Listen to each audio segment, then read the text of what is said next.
हमारे विश्व में अनेक गणितज्ञों का जन्म हुआ और गणितज्ञों के जन्म में हमारा भारत देश भी पीछे नहीं रहा। यहाँ पे बहुत से महान गणितज्ञ पैदा हुए और देश का नाम रोशन किया। इन्हीं गणितज्ञों में एक थे डॉक्टर कारपेकर, जिन्होंने इस संपूर्ण विश्व में अपने भारत देश के नाम को बहुत रोशन किया और लोगों के प्रशंसा के पात्र बने। डॉक्टर कापरेकर को कापरेकर कांस्टेंट के कारण जाना जाता है। आइए जानते हैं कापरेकर कांस्टेंट के बारे में। सबसे पहले हमें 4 डिजिट की एक संख्या लेनी है जिसमें कम से कम 2 डिजिट डिफरेंट हो। फिर उस डिजिट को असेंडिंग और डिसेंडिंग ऑर्डर में करके 2 संख्याएं बना लेनी है। असेंडिंग और डिसेंडिंग ऑर्डर में अरेंज करने पे हमें 2 संख्याएं प्राप्त हो जाएंगी।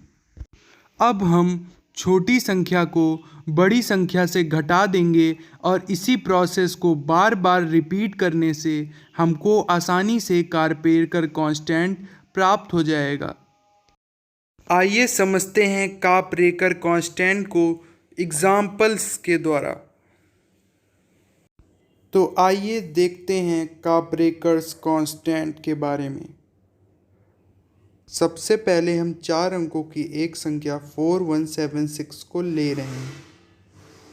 अब इसे हम डिसेंडिंग ऑर्डर में अरेंज कर रहे हैं जिससे हमको 7641 प्राप्त हो रहा है। अब इसे हम असेंडिंग ऑर्डर में अरेंज कर रहे हैं जिससे हमको 14767 मिल रहा है। अब इन दोनों को बड़ी संख्या में छोटी संख्या को सब्ट्रैक्ट कर रहे हैं जिससे हमको 6174 प्राप्त हो जा रहा है। इससे हमें कापरेकर कांस्टेंट आसानी से प्राप्त हो गया। आइए अब हम दूसरा एग्जाम्पल देखते हैं। एग्जाम्पल है 1 2 3 4। अब इसको हम डिसेंडिंग ऑर्डर में अरेंज करते हैं जिससे हमको क्या प्राप्त होगा 4 3 2 1 और असेंडिंग ऑर्डर में अरेंज करने से 1 2 3 4 प्राप्त होगा। अब बड़ी संख्या में छोटी संख्या को घटाने से हमको 3087 मिल रहा है।